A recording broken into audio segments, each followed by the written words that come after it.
The Adventure of the Second Stein, from The Return of Sherlock Holmes, by Arthur Conan Doyle. I had intended The Adventure of the Abbey Grange to be the last of those exploits of my friend, Mr. Sherlock Holmes, which I should ever communicate to the public. This resolution of mine was not due to any lack of material, since I have notes of many hundreds of cases to which I have never alluded, nor was it caused by any waning interest on the part of my readers in the singular personality and unique methods of this remarkable man. The real reason lay in the reluctance which Mr. Holmes has shown to the continued publication of his experiences. So long as he was in actual professional practice, the records of his successes were of some practical value to him, but since he has definitely retired from London and Baedeker himself to study and bee farming on the Sussex Downs, notoriety has become hateful to him, and he has peremptorily requested that his wishes in this matter should be strictly observed. It was only upon my representing to him that I had given a promise that The Adventure of the Second Stein should be published when the times were ripe, and pointing out to him that it is only appropriate that this long series of episodes should culminate in the most important international case which he has ever been called upon to handle, that I at last succeeded in obtaining his consent that a carefully guarded account of the incident should at last be laid before the public. If in telling the story I seem to be somewhat vague in certain details, the public will readily understand that there is an excellent reason for my reticence. It was, then, in a year, and even in a decade, that shall be nameless, that upon one Tuesday morning in autumn we found two visitors of European fame within the walls of our humble room in Baker Street. The one, austere, high-nosed, eagle-eyed, and dominant, was none other than the illustrious Lord Bellinger, twice Premier of Britain. The other, dark, clear-cut, and elegant, hardly yet of middle age, and endowed with every beauty of body and of mind, was the Right Honourable Trelawney Hope, Secretary for European Affairs, and the most rising statesman in the country. They sat side by side upon our paper-littered settee, and it was easy to see from their worn and anxious faces that it was business of the most pressing importance which had brought them. The Premier's thin, blue-veined hands were clasped tightly over the ivory head of his umbrella, and his gaunt, ascetic face looked gloomily from Holmes to me. The European Secretary pulled nervously at his moustache and fidgeted with the seals of his watch chain. When I discovered my loss, Mr. Holmes, which was at 8 o'clock this morning, I at once informed the Prime Minister. It was at his suggestion that we have both come to you. Have you informed the police? No, sir, said the Prime Minister, with the quick, decisive manner for which he was famous. We have not done so, nor is it possible that we should do so. To inform the police must, in the long run, mean to inform the public. This is what we particularly desire to avoid. And why, sir? Because the document in question is of such immense importance that its publication might very easily, I might almost say probably, lead to European complications of the utmost moment. It is not too much to say that peace or war may hang upon the issue. Unless its recovery can be attended with the utmost secrecy, then it may as well not be recovered at all, for all that is aimed at by those who have taken it is that its contents should be generally known. I understand.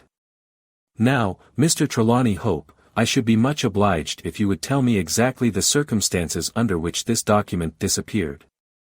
That can be done in a very few words, Mr. Holmes. The letter for it was a letter from a foreign potentate, was received 6 days ago. It was of such importance that I have never left it in my safe, but have taken it across each evening to my house in Whitehall Terrace, and kept it in my bedroom in a locked dispatch box. It was there last night. Of that I am certain. I actually opened the box while I was dressing for dinner and saw the document inside. This morning it was gone. The dispatch box had stood beside the glass upon my dressing table all night. I am a light sleeper, and so is my wife. We are both prepared to swear that no one could have entered the room during the night. And yet I repeat that the paper is gone. What time did you dine? 7:30. How long was it before you went to bed? My wife had gone to the theatre. I waited up for her. It was 11:30 before we went to our room. Then for 4 hours the dispatch box had lain unguarded. No one is ever permitted to enter that room save the housemaid in the morning, and my valet, or my wife's maid, during the rest of the day. They are both trusty servants who have been with us for some time. Besides, neither of them could possibly have known that there was anything more valuable than the ordinary departmental papers in my dispatch box. Who did know of the existence of that letter? No one in the house. Surely your wife knew? No, sir. I had said nothing to my wife until I missed the paper this morning. The Premier nodded approvingly. I have long known, sir, how high is your sense of public duty, said he. I am convinced that in the case of a secret of this importance it would rise superior to the most intimate domestic ties. The European secretary bowed. You do me no more than justice, sir. Until this morning I have never breathed one word to my wife upon this matter. Could she have guessed? No, Mr. Holmes, she could not have guessed, nor could anyone have guessed. Have you lost any documents before? No, sir. Who is there in England who did know of the existence of this letter? Each member of the cabinet was informed of it yesterday, but the pledge of secrecy which attends every cabinet meeting was increased by the solemn warning which was given by the Prime Minister. Good heavens, to think that within a few hours I should myself have lost it. His handsome face was distorted with a spasm of despair, and his hands tore at his hair. For a moment we caught a glimpse of the natural man, impulsive, ardent, keenly sensitive. The next the aristocratic mask was replaced, and the gentle voice had returned. Besides the members of the cabinet there are 2, or possibly 3, departmental officials who know of the letter. No one else in England, Mr. Holmes, I assure you. But abroad? I believe that no one abroad has seen it save the man who wrote it. I am well convinced that his ministers that the usual official channels have not been employed. Holmes considered for some little time. Now, sir, I must ask you more particularly what this document is, and why its disappearance should have such momentous consequences. The 2 statesmen exchanged a quick glance and the Premier's shaggy eyebrows gathered in a frown. Mr. Holmes, the envelope is a long, thin one of pale blue color. There is a seal of red wax stamped with a crouching lion. It is addressed in large, bold handwriting to I fear, sir, said Holmes, that, interesting and indeed essential as these details are, my inquiries must go more to the root of things. What was the letter? That is a state secret of the utmost importance, and I fear that I cannot tell you, nor do I see that it is necessary. If by the aid of the powers which you are said to possess you can find such an envelope as I describe with its enclosure, you will have deserved well of your country, and earned any reward which it lies in our power to bestow. Sherlock Holmes rose with a smile. You are 2 of the most busy men in the country, said he, and in my own small way I have also a good many calls upon me. I regret exceedingly that I cannot help you in this matter, and any continuation of this interview would be a waste of time. The Premier sprang to his feet with that quick, fierce gleam of his deep-set eyes before which a cabinet has cowered. I am not accustomed, sir, he began, but mastered his anger and resumed his seat. For a minute or more we all sat in silence. Then the old statesman shrugged his shoulders. We must accept your terms, Mr. Holmes. No doubt you are right, and it is unreasonable for us to expect you to act unless we give you our entire confidence. I agree with you, said the younger statesman. Then I will tell you, relying entirely upon your honor and that of your colleague, Dr. Watson. I may appeal to your patriotism also, for I could not imagine a greater misfortune for the country than that this affair should come out. You may safely trust us. The letter, then, is from a certain foreign potentate who has been ruffled by some recent colonial developments of this country.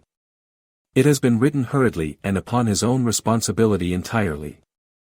Inquiries have shown that his ministers know nothing of the matter. At the same time it is couched in so unfortunate a manner, and certain phrases in it are of so provocative a character, that its publication would undoubtedly lead to a most dangerous state of feeling in this country.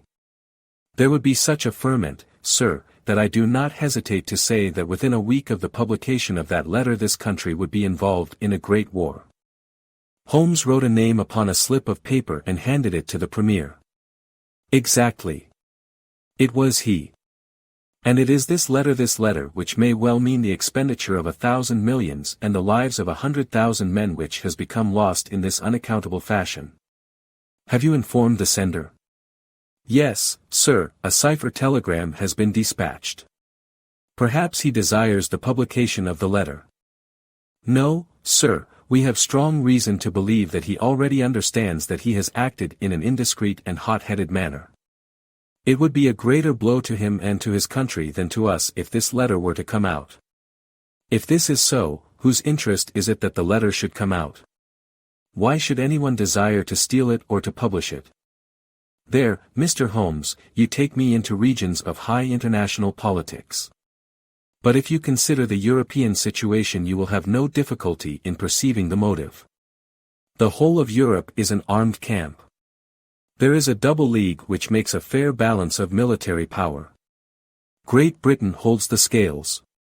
If Britain were driven into war with one confederacy, it would assure the supremacy of the other confederacy, whether they joined in the war or not. Do you follow? Very clearly. It is then the interest of the enemies of this potentate to secure and publish this letter, so as to make a breach between his country and ours?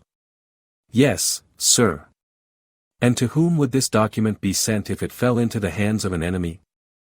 To any of the great chancelleries of Europe. It is probably speeding on its way thither at the present instant as fast as steam can take it. Mr. Trelawney Hope dropped his head on his chest and groaned aloud. The Premier placed his hand kindly upon his shoulder. It is your misfortune, my dear fellow. No one can blame you. There is no precaution which you have neglected.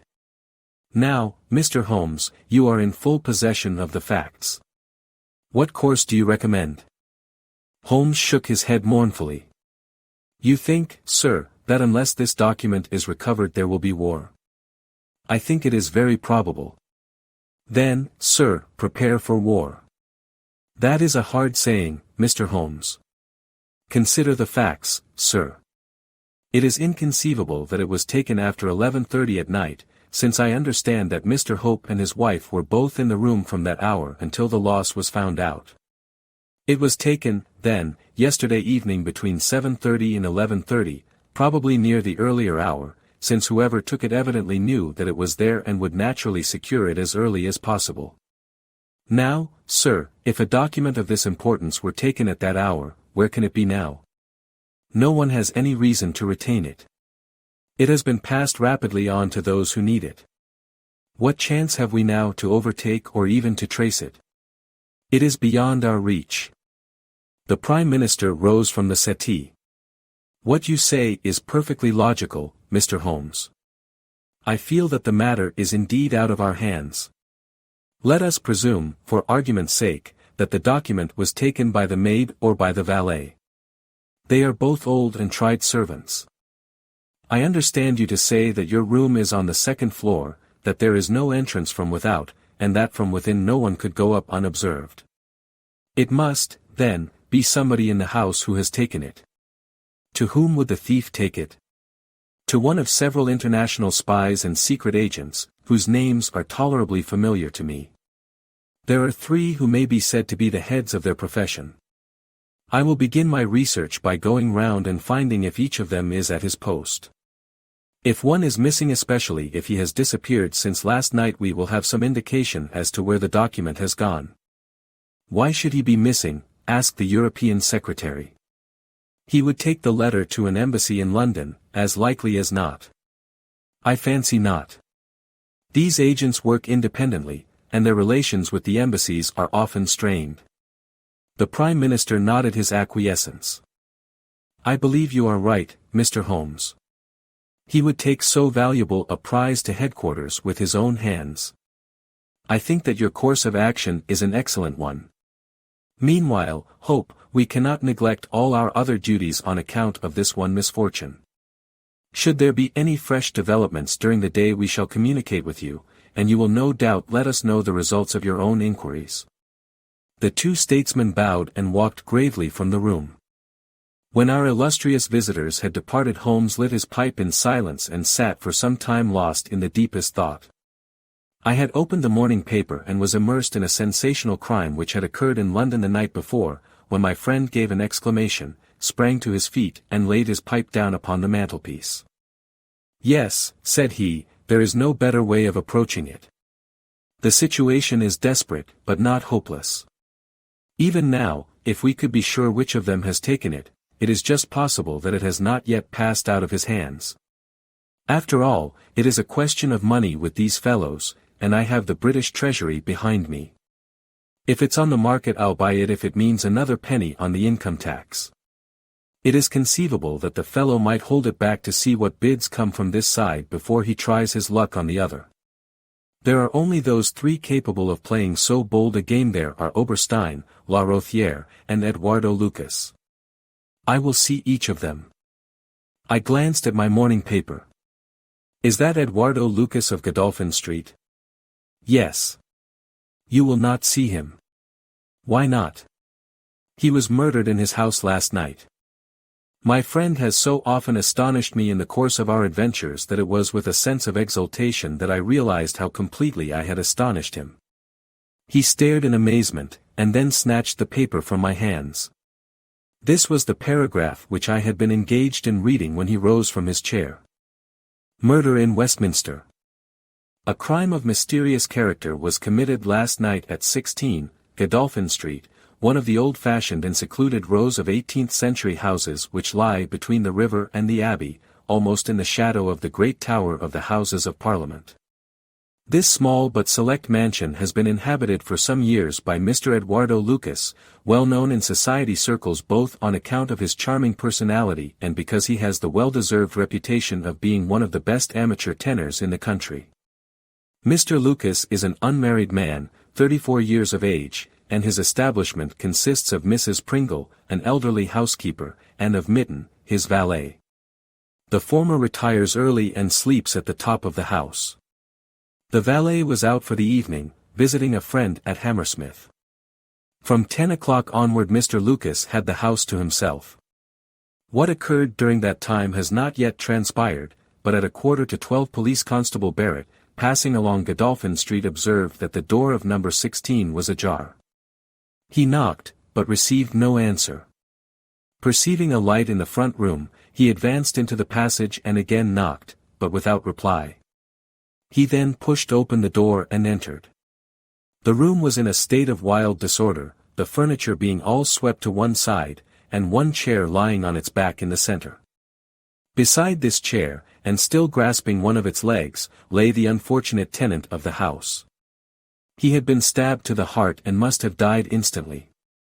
The knife with which the crime had been committed was a curved Indian dagger, plucked down from a trophy of Oriental arms which adorned one of the walls. Robbery does not appear to have been the motive of the crime, for there had been no attempt to remove the valuable contents of the room.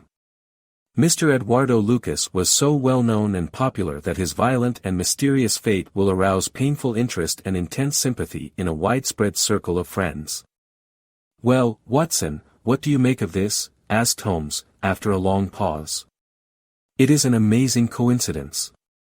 "A coincidence. Here is one of the three men whom we had named as possible actors in this drama, and he meets a violent death during the very hours when we know that that drama was being enacted. The odds are enormous against its being coincidence. No figures could express them. No, my dear Watson, the two events are connected, must be connected. It is for us to find the connection. But now the official police must know all." "Not at all. They know all they see at Godolphin Street. They know and shall know nothing of Whitehall Terrace. Only we know of both events, and can trace the relation between them. There is one obvious point which would, in any case, have turned my suspicions against Lucas. Godolphin Street, Westminster, is only a few minutes' walk from Whitehall Terrace. The other secret agents whom I have named live in the extreme West End.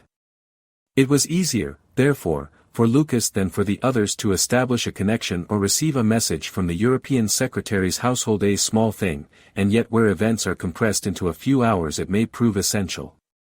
Hullo! What have we here?" Mrs. Hudson had appeared with a lady's card upon her salver.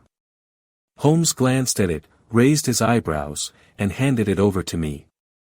"Ask Lady Hilda Trelawney Hope if she will be kind enough to step up," said he. A moment later our modest apartment, already so distinguished that morning, was further honored by the entrance of the most lovely woman in London. I had often heard of the beauty of the youngest daughter of the Duke of Belminster, but no description of it, and no contemplation of colorless photographs, had prepared me for the subtle, delicate charm and the beautiful coloring of that exquisite head. And yet as we saw it that autumn morning, it was not its beauty which would be the first thing to impress the observer. The cheek was lovely but it was paled with emotion, the eyes were bright but it was the brightness of fever, the sensitive mouth was tight and drawn in an effort after self-command. Terror not beauty was what sprang first to the eye as our fair visitor stood framed for an instant in the open door. "Has my husband been here, Mr. Holmes?" "Yes, madam, he has been here." "Mr. Holmes, I implore you not to tell him that I came here." Holmes bowed coldly, and motioned the lady to a chair. "Your ladyship places me in a very delicate position.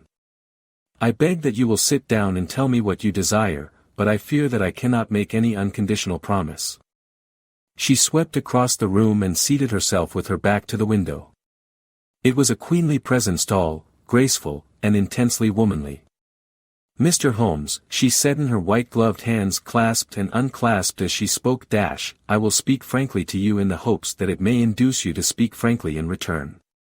There is complete confidence between my husband and me on all matters save one. That one is politics. On this his lips are sealed. He tells me nothing. Now, I am aware that there was a most deplorable occurrence in our house last night. I know that a paper has disappeared. But because the matter is political my husband refuses to take me into his complete confidence. Now it is essential, I say that I should thoroughly understand it. You are the only other person, save only these politicians, who knows the true facts. I beg you then, Mr. Holmes, to tell me exactly what has happened and what it will lead to. Tell me all, Mr. Holmes. Let no regard for your client's interests keep you silent, for I assure you that his interests, if he would only see it, would be best served by taking me into his complete confidence. What was this paper which was stolen?" "Madam, what you ask me is really impossible." She groaned and sank her face in her hands. "You must see that this is so, madam. If your husband thinks fit to keep you in the dark over this matter, is it for me, who has only learned the true facts under the pledge of professional secrecy, to tell what he has withheld? It is not fair to ask it. It is him whom you must ask. I have asked him. I come to you as a last resource. But without your telling me anything definite, Mr. Holmes, you may do a great service if you would enlighten me on one point." "What is it, madam? Is my husband's political career likely to suffer through this incident?" "Well, madam, unless it is set right it may certainly have a very unfortunate effect." "Ah!" She drew in her breath sharply as one whose doubts are resolved.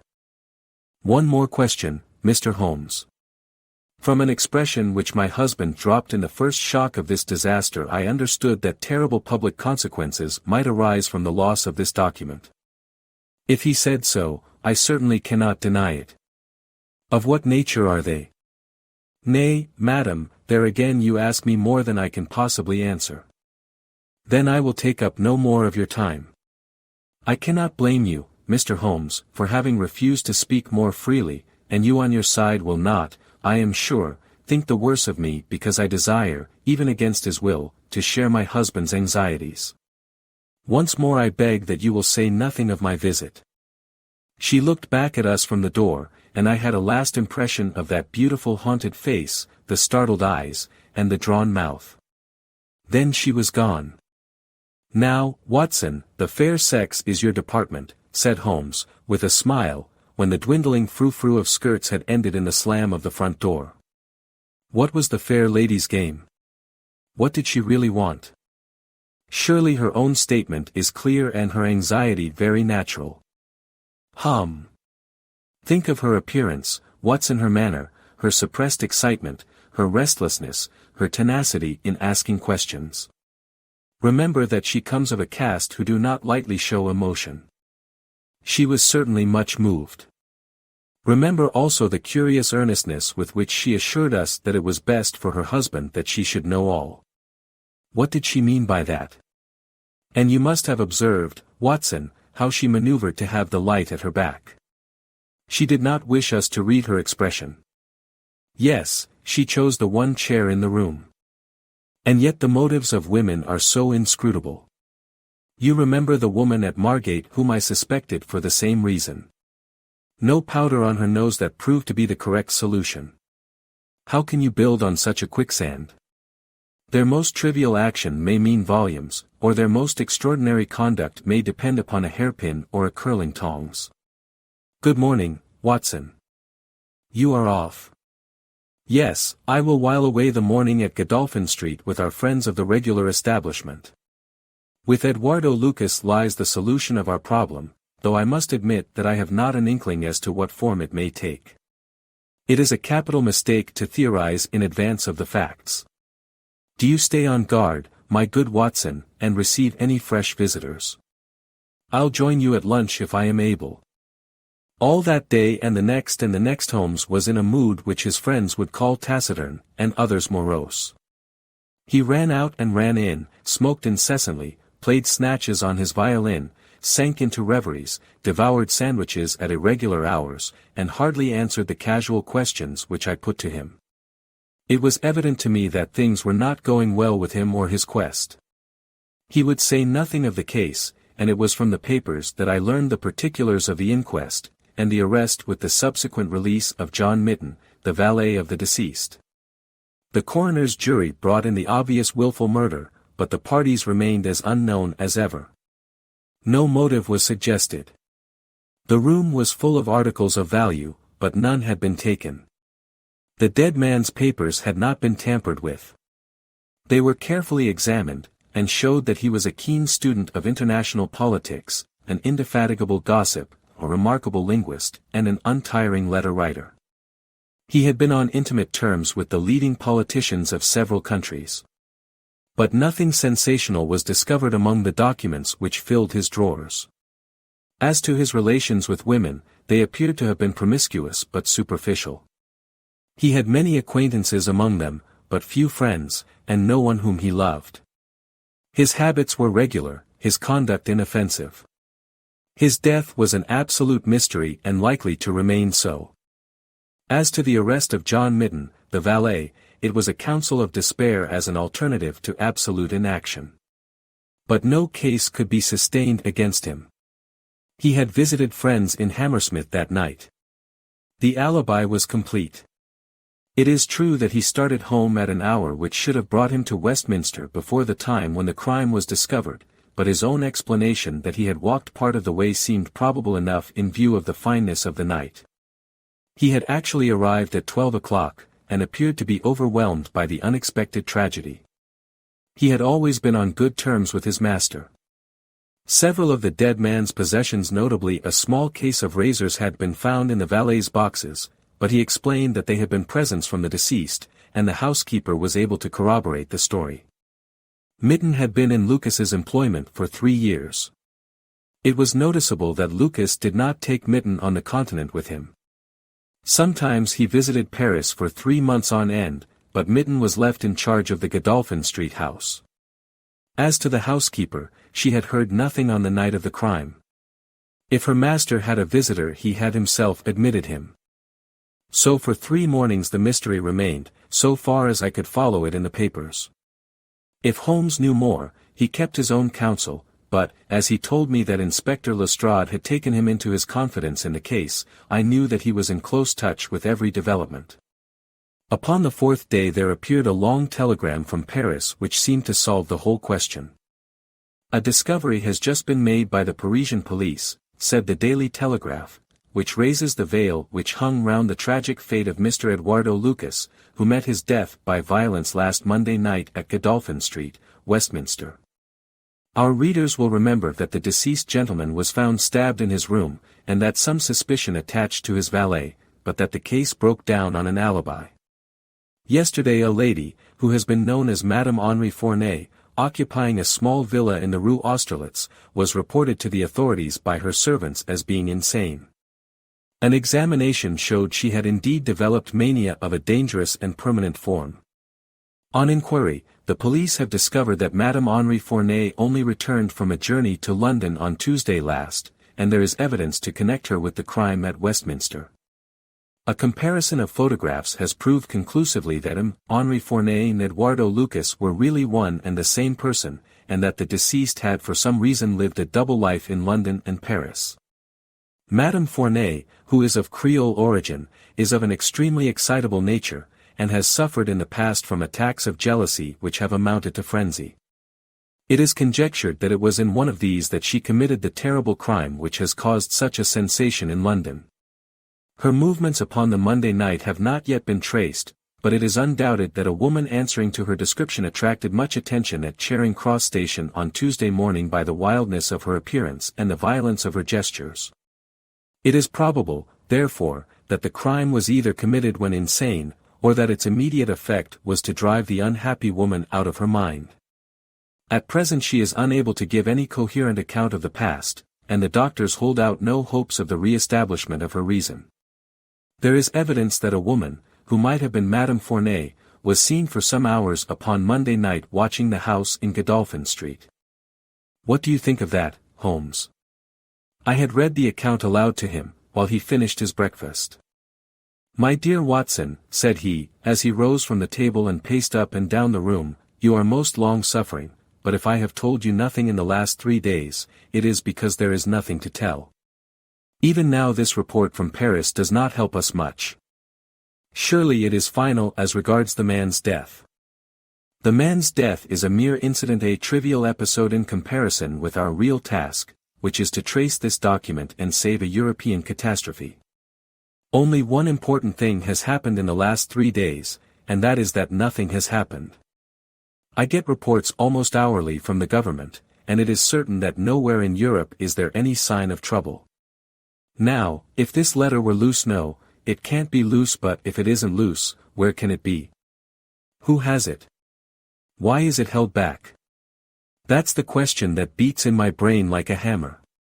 Was it, indeed, a coincidence that Lucas should meet his death on the night when the letter disappeared? Did the letter ever reach him? If so, why is it not among his papers? Did this mad wife of his carry it off with her?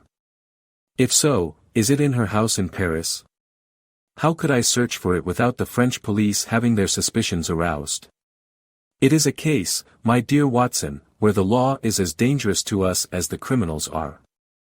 Every man's hand is against us, and yet the interests at stake are colossal. Should I bring it to a successful conclusion, it will certainly represent the crowning glory of my career. Ah, here is my latest from the front. He glanced hurriedly at the note which had been handed in. Hullo!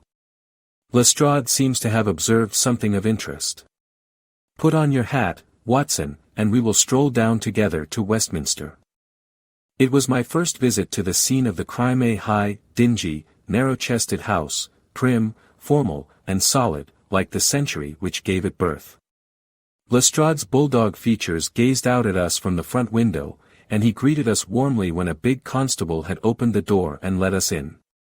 The room into which we were shown was that in which the crime had been committed, but no trace of it now remained save an ugly, irregular stain upon the carpet. This carpet was a small square drugget in the center of the room, surrounded by a broad expanse of beautiful, old-fashioned wood flooring in square blocks, highly polished. Over the fireplace was a magnificent trophy of weapons, one of which had been used on that tragic night. In the window was a sumptuous writing desk, and every detail of the apartment, the pictures, the rugs, and the hangings, all pointed to a taste which was luxurious to the verge of effeminacy. "Seen the Paris news?" asked Lestrade. Holmes nodded. "Our French friends seem to have touched the spot this time. No doubt it's just as they say. She knocked at the door. Surprise visit, I guess, for he kept his life in watertight compartments. He let her in, couldn't keep her in the street. She told him how she had traced him, reproached him. One thing led to another, and then with that dagger so handy the end soon came. It wasn't all done in an instant, though, for these chairs were all swept over yonder, and he had one in his hand as if he had tried to hold her off with it. We've got it all clear as if we had seen it. Holmes raised his eyebrows. And yet you have sent for me? Ah, yes, that's another matter, a mere trifle, but the sort of thing you take an interest in, queer, you know, and what you might call freakish. It has nothing to do with the main fact, can't have, on the face of it. What is it, then? Well, you know, after a crime of this sort we are very careful to keep things in their position. Nothing has been moved. Officer in charge here day and night. This morning, as the man was buried and the investigation over so far as this room is concerned, we thought we could tidy up a bit. This carpet. You see, it is not fastened down, only just laid there. We had occasion to raise it. We found. Yes. You found. Holmes's face grew tense with anxiety. Well, I'm sure you would never guess in 100 years what we did find. You see that stain on the carpet? Well, a great deal must have soaked through, must it not? Undoubtedly it must. Well, you will be surprised to hear that there is no stain on the white woodwork to correspond. No stain. But there must. Yes, so you would say. But the fact remains that there isn't. He took the corner of the carpet in his hand and, turning it over, he showed that it was indeed as he said.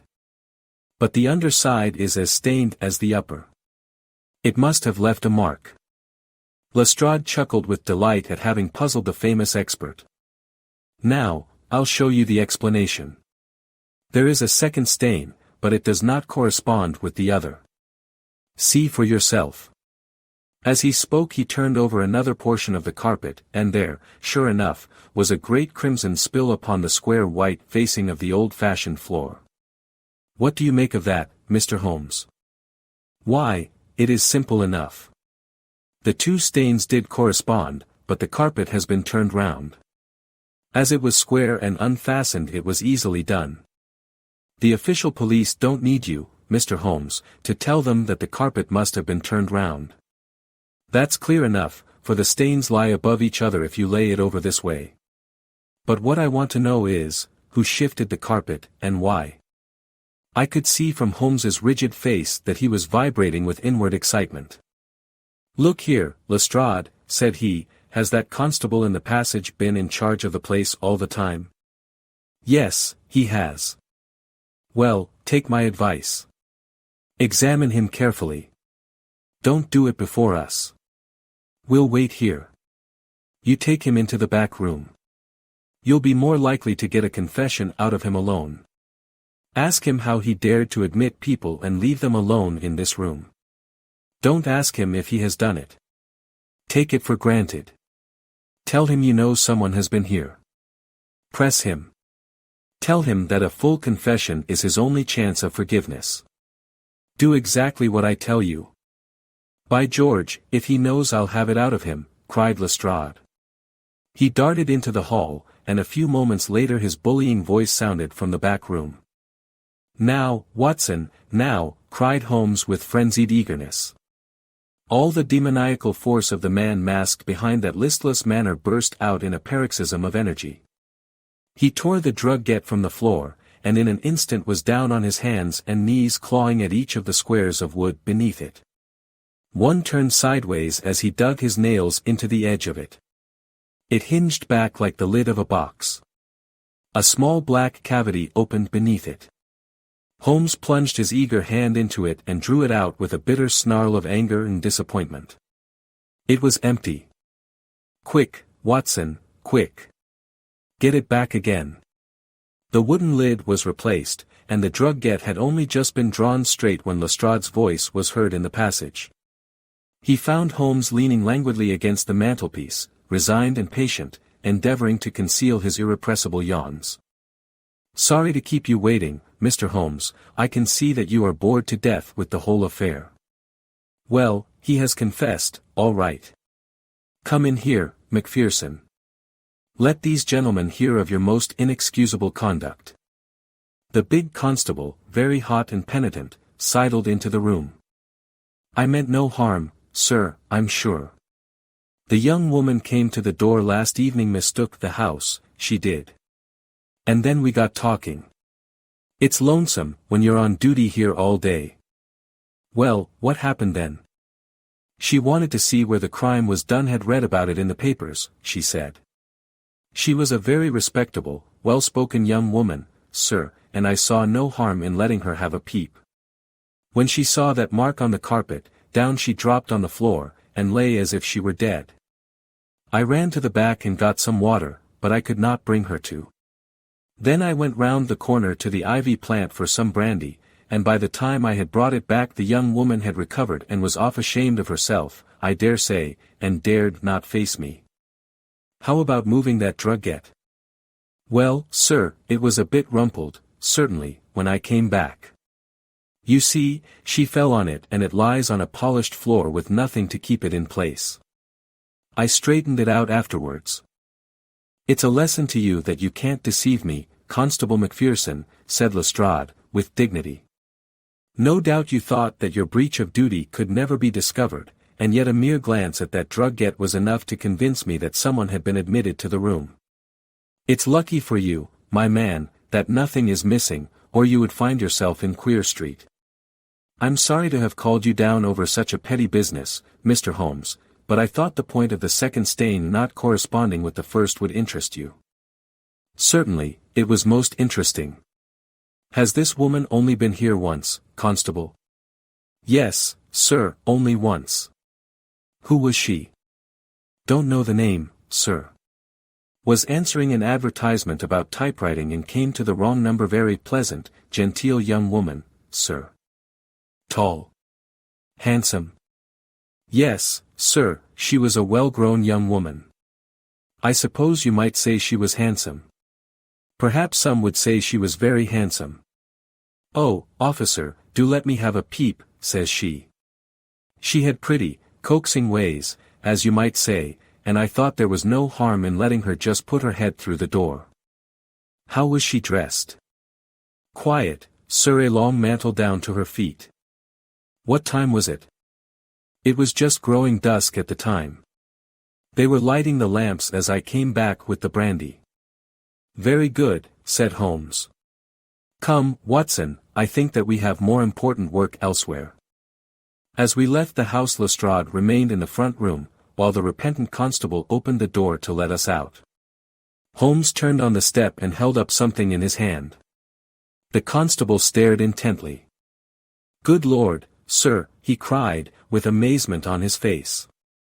Holmes put his finger on his lips, replaced his hand in his breast pocket, and burst out laughing as we turned down the street.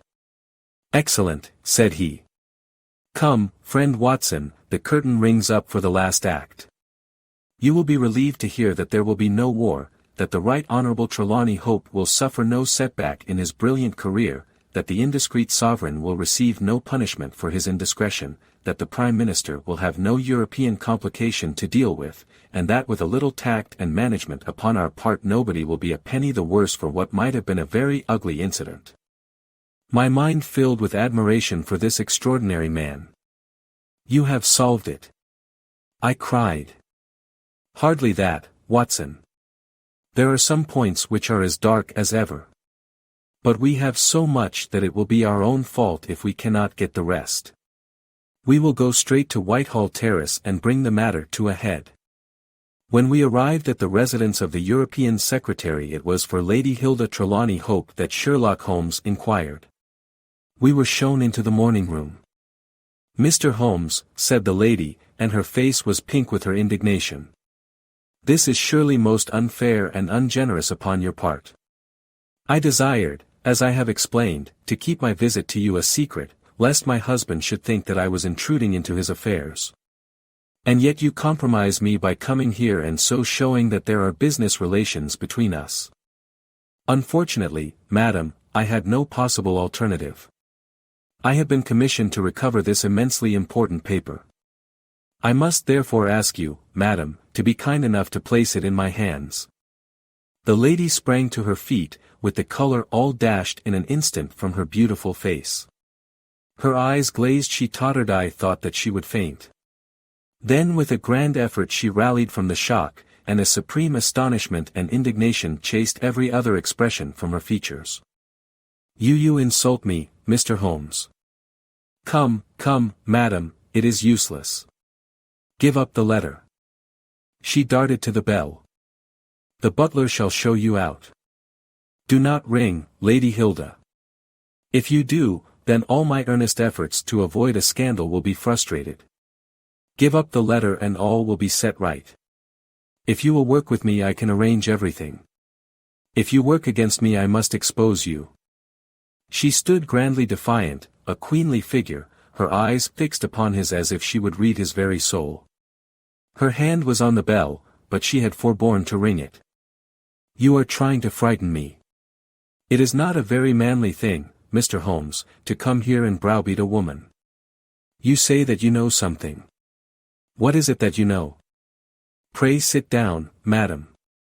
You will hurt yourself there if you fall. I will not speak until you sit down. Thank you. I give you 5 minutes, Mr. Holmes. 1 is enough, Lady Hilda. I know of your visit to Eduardo Lucas, of your giving him this document, of your ingenious return to the room last night, and of the manner in which you took the letter from the hiding-place under the carpet. She stared at him with an ashen face and gulped twice before she could speak. You are mad, Mr. Holmes, you are mad, she cried, at last. He drew a small piece of cardboard from his pocket. It was the face of a woman cut out of a portrait. I have carried this because I thought it might be useful, said he. The policeman has recognized it. She gave a gasp, and her head dropped back in the chair. Come, Lady Hilda. You have the letter. The matter may still be adjusted. I have no desire to bring trouble to you. My duty ends when I have returned the lost letter to your husband. Take my advice and be frank with me. It is your only chance. Her courage was admirable. Even now she would not own defeat. I tell you again, Mr. Holmes, that you are under some absurd illusion. Holmes rose from his chair. I am sorry for you, Lady Hilda. I have done my best for you. I can see that it is all in vain. He rang the bell. The butler entered. Is Mr. Trelawney Hope at home? He will be home, sir, at 1:15. Holmes glanced at his watch. Still 1/4 hour, said he. Very good, I shall wait. The butler had hardly closed the door behind him when Lady Hilda was down on her knees at Holmes's feet, her hands outstretched, her beautiful face upturned and wet with her tears. Oh, spare me, Mr. Holmes. Spare me, she pleaded, in a frenzy of supplication. For heaven's sake, don't tell him. I love him so. I would not bring one shadow on his life, and this I know would break his noble heart. Holmes raised the lady. I am thankful, madam, that you have come to your senses even at this last moment. There is not an instant to lose. Where is the letter? She darted across to a writing desk, unlocked it, and drew out a long blue envelope. Here it is, Mr. Holmes. Would to heaven I had never seen it. How can we return it? Holmes muttered. Quick, we must think of some way. Where is the dispatch box? Still in his bedroom. What a stroke of luck. Quick, madam, bring it here. A moment later she had appeared with a red flat box in her hand. How did you open it before? You have a duplicate key. Yes, of course you have. Open it. From out of her bosom Lady Hilda had drawn a small key. The box flew open. It was stuffed with papers. Holmes thrust the blue envelope deep down into the heart of them, between the leaves of some other document. The box was shut, locked, and returned to the bedroom. Now we are ready for him, said Holmes. We have still 10 minutes. I am going far to screen you, Lady Hilda. In return you will spend the time in telling me frankly the real meaning of this extraordinary affair. Mr. Holmes, I will tell you everything, cried the lady. Oh, Mr. Holmes, I would cut off my right hand before I gave him a moment of sorrow. There is no woman in all London who loves her husband as I do, and yet if he knew how I have acted, how I have been compelled to act, he would never forgive me. For his own honor stands so high that he could not forget or pardon a lapse in another. Help me, Mr. Holmes. My happiness, his happiness, our very lives are at stake. Quick, madam, the time grows short. It was a letter of mine, Mr. Holmes, an indiscreet letter written before my marriage, a foolish letter, a letter of an impulsive, loving girl. I meant no harm, and yet he would have thought it criminal. Had he read that letter, his confidence would have been forever destroyed. It is years since I wrote it. I had thought that the whole matter was forgotten. Then at last I heard from this man, Lucas, that it had passed into his hands, and that he would lay it before my husband. I implored his mercy. He said that he would return my letter if I would bring him a certain document which he described in my husband's dispatch box. He had some spy in the office who had told him of its existence. He assured me that no harm could come to my husband. Put yourself in my position, Mr. Holmes. What was I to do? Take your husband into your confidence. I could not, Mr. Holmes, I could not. On the one side seemed certain ruin, on the other, terrible as it seemed to take my husband's paper, still in a matter of politics I could not understand the consequences, while in a matter of love and trust they were only too clear to me. I did it, Mr. Holmes. I took an impression of his key. This man, Lucas, furnished a duplicate. I opened his dispatch box, took the paper, and conveyed it to Godolphin Street. What happened there, madam? I tapped at the door as agreed. Lucas opened it. I followed him into his room, leaving the hall door ajar behind me, for I feared to be alone with the man. I remember that there was a woman outside as I entered. Our business was soon done. He had my letter on his desk, I handed him the document. He gave me the letter. At this instant there was a sound at the door. There were steps in the passage. Lucas quickly turned back the drugget, thrust the document into some hiding place there, and covered it over. What happened after that is like some fearful dream. I have a vision of a dark, frantic face, of a woman's voice, which screamed in French, "My waiting is not in vain. At last I have found you with her." There was a savage struggle. I saw him with a chair in his hand, a knife gleamed in hers. I rushed from the horrible scene, ran from the house, and only next morning in the paper did I learn the dreadful result. That night I was happy, for I had my letter, and I had not seen yet what the future would bring. It was the next morning that I realized that I had only exchanged one trouble for another. My husband's anguish at the loss of his paper went to my heart.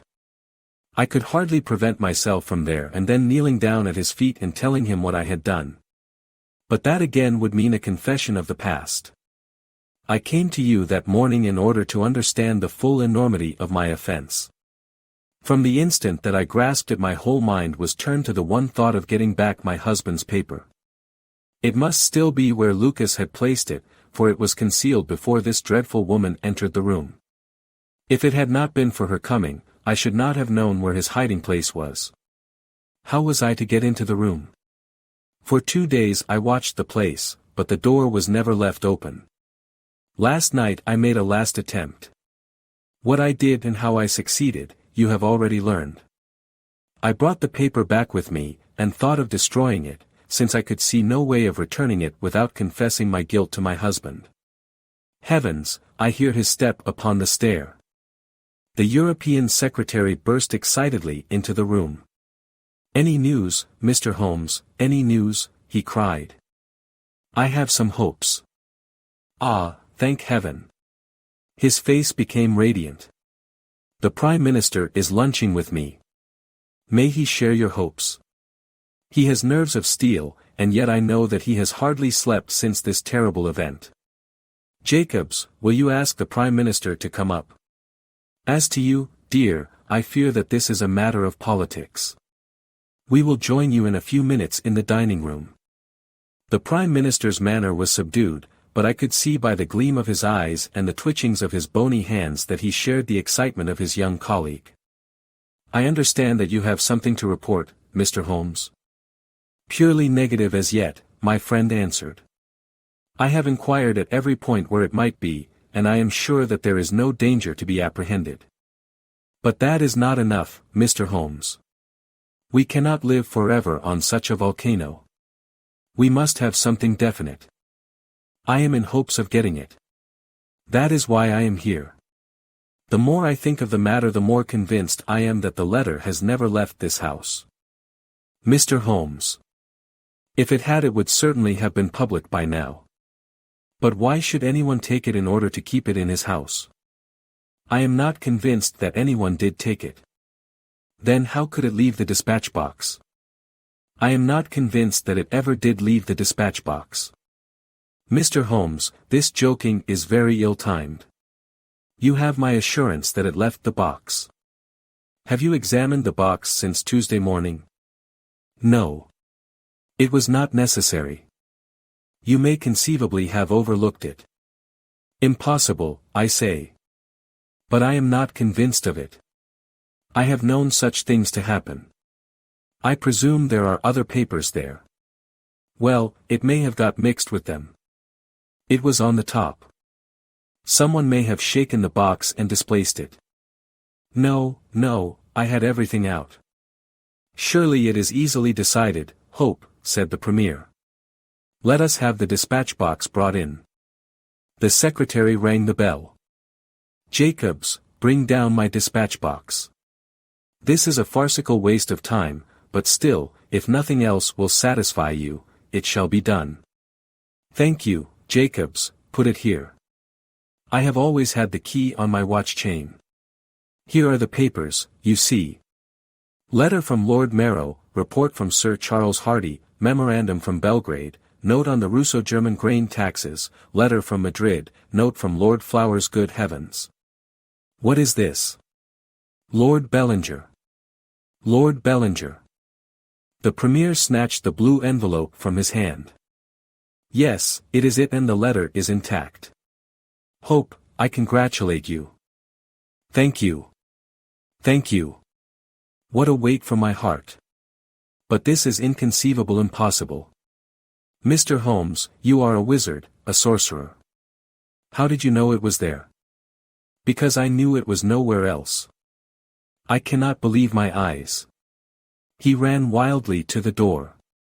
Where is my wife? I must tell her that all is well. Hilda. Hilda, we heard his voice on the stairs. The Premier looked at Holmes with twinkling eyes. Come, sir, said he.